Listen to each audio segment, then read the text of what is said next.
হে বিশ্বাসীরা, পাপ হতে পারে, ভুল হতে পারে, অন্যায় হতে পারে। ওই অন্যায়ের উপর অটল থেকো না, আমার কাছে ফিরে আসো। কাম টু ইউর লর্ড, তোমার রবের দরবারে ফিরে আসো। ক্ষমার মতো ক্ষমা চাও, ক্ষমার মতো ক্ষমা চাইলে আমি সব ক্ষমা করে দেব। সুবহানাল্লাহ পড়েন।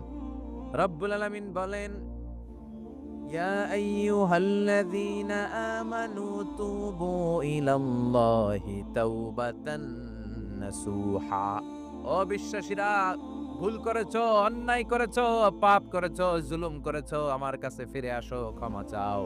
ক্ষমার মতো ক্ষমা চাইলে সব গুনাহ মাফ করে দিতে পারে কে? পাপ নাই, গুনাহ করি নাই, এরকম কেউ আছি? কথা বলেন। কত পাপ করছি, কোনো হিসাব আছে? পৃথিবীর কেউ না জানলেও জানে কে?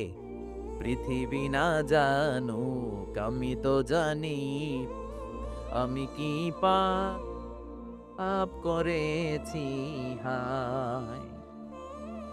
আমার পাপের করলে বিচার, বাঁচার আমার নাই উপায়।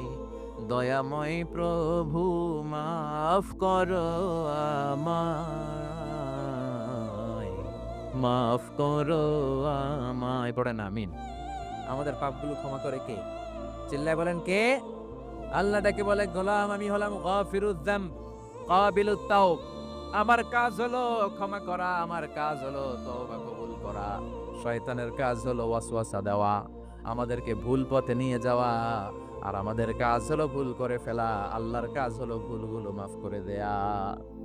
আল্লাহ ডেকে বলে, গোলাম তোরা যদি ভুল না করতি, তোরা যদি পাপ না করতি, তোরা যদি অন্যায় না করতি, তোদেরকে ধ্বংস করে দিয়ে এমন একটা জাতি আমি এই দুনিয়ার বুকে তৈরি করতাম, যারা সকালবেলা ভুল করে দুপুরে মাফ চাইতো, দুপুরে ভুল করে রাত্রে মাফ চাইতো, আজকে ভুল করে আগামীকাল মাফ চাইতো, আর আমি আল্লাহ গুনাহগুলো তাদের সব ক্ষমা করে দিতাম। ক্ষমা করে দিতে আল্লাহর বড্ড ভালো লাগে। বান্দা আল্লাহর কাছে বারবার চাক, চোখের পানি ছাড়ুক, এটা আল্লাহ পছন্দ করে।